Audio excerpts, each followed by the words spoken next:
Assalamualaikum warahmatullahi wabarakatuh.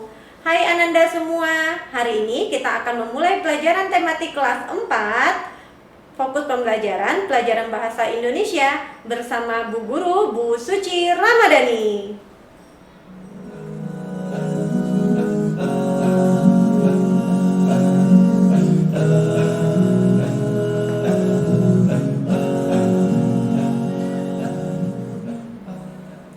Tema pertama ini kita akan belajar indahnya kebersamaan. Karena ini fokus pembelajarannya pelajaran bahasa Indonesia, Bu Guru ingin mereview dulu ya pelajaran Ananda di kelas 3. Perhatikan slide berikut.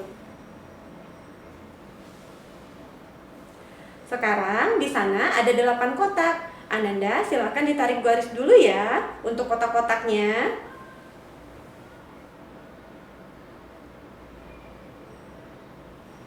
Nah, kalau sudah Ananda lakukan, sekarang jawaban Ananda disamakan dengan jawaban Bu Guru ya.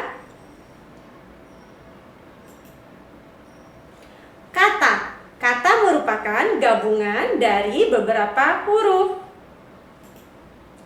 Kalimat merupakan gabungan dari beberapa kata. Paragraf adalah gabungan dari beberapa kalimat. Huruf terdiri dari huruf abjad dari A sampai Z. Nah, di subtema 1 ini kita akan belajar mengenai keberagaman budaya bangsaku. Untuk materinya yaitu mengenai gagasan pokok dan gagasan pendukung. Gagasan pokok adalah topik yang dibahas pada suatu teks.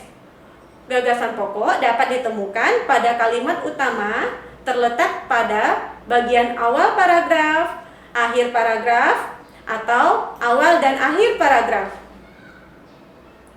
Nah, Bu Guru ulang ya.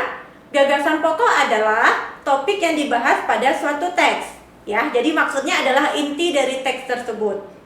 Sementara gagasan pokok itu dapat ditemukan pada awal kalimat, akhir kalimat, awal dan akhir kalimat pada suatu paragraf.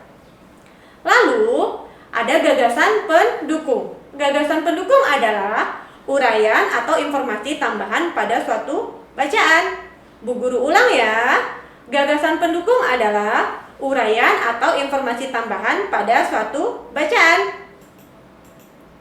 Nah, bagaimana nih cara menemukan gagasan pokok dan gagasan pendukung pada suatu teks? Yang pertama, ada 3 langkah yang perlu kamu lakukan. Yang pertama, membaca teks tersebut dengan cermat. Yang kedua, cermati kalimat pertama hingga kalimat terakhir pada setiap paragraf. Kamu perlu mengetahui dulu bahwa yang dikatakan dengan kalimat itu ialah diawali dengan huruf kapital dan diakhiri dengan tanda titik. Dinamakan dengan satu kalimat pada suatu teks. Yang ketiga, temukan kalimat utama dan kalimat penjelas dalam suatu paragraf.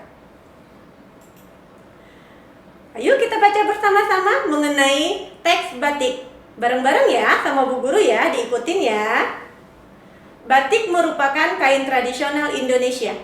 Batik dihasilkan dengan cara dilukis atau dicetak menggunakan malam lilin yang dipanaskan.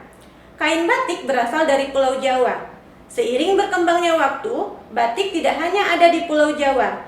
Beberapa daerah di luar Pulau Jawa juga menggunakan batik sebagai pakaian tradisional. Misalnya batik Bali. Perlu diingat, tadi apa kodenya atau apa kuncinya? Bahwa untuk menemukan gagasan pokok, kamu harus menemukan kalimat utama. Oke, kalimat utamanya terdapat pada awal kalimat, akhir kalimat, atau awal dan akhir kalimat. Pada teks batik ini, di sini sudah ada bahwa kalimat utamanya yaitu batik merupakan kain tradisional Indonesia. Nah, bagaimana dengan gagasan pendukungnya Bu Guru? Gagasan pendukungnya yaitu diambil dari kalimat penjelas. Caranya mudah, kamu telah menemukan atau menentukan gagasan kalimat utamanya, berarti kalimat yang lain merupakan kalimat penjelas yang dapat dijadikan untuk gagasan pendukung.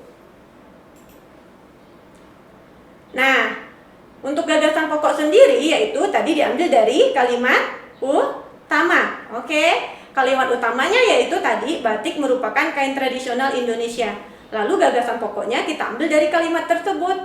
Bu Guru, apakah kalimatnya boleh sama dengan kalimat teks? Boleh. Tetapi apabila kamu meringkas sendiri juga diperbolehkan. Contoh pada gagasan pendukung berikut.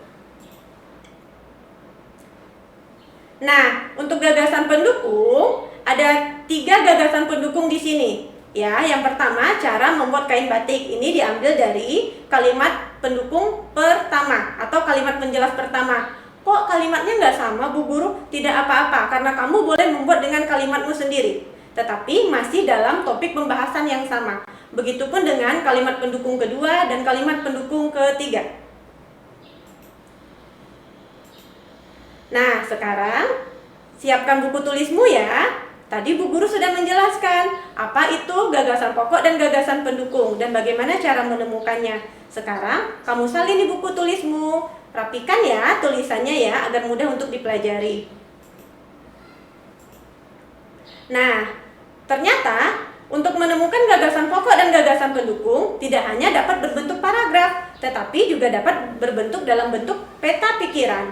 Peta pikiran ini bertujuan untuk memudahkan kamu meringkas teks dari informasi. Contoh, nanti apapun teksnya, kamu dapat menemukan gagasan pokok dan gagasan pendukungnya. Contoh, pada teks ini, di teks Reok Ponorogo, ditemukan bahwa gagasan pokok dan gagasan pendukungnya tetap ada dalam satu paragraf tersebut. Bedanya ditampilkan dalam bentuk peta pikiran. Nah, selain menemukan gagasan pokok dan gagasan pendukung dalam bentuk peta pikiran, kamu juga dapat menemukan gagasan pokok dan gagasan pendukung dengan membaca dalam hati. Pasti anak-anak Bu Guru sudah mengetahui apa itu membaca dalam hati. Ya, betul. Membaca dalam hati adalah membaca yang tanpa mengeluarkan suara. Tujuannya sama, baik itu membaca dalam hati maupun membaca secara nyari, itu sama-sama menemukan informasi. Nah, untuk memahami materi hari ini, nanti dibaca lagi buku penanya ya di rumah. Cukup sekian hari ini. Kita bertemu lagi di materi selanjutnya. Assalamualaikum warahmatullahi wabarakatuh.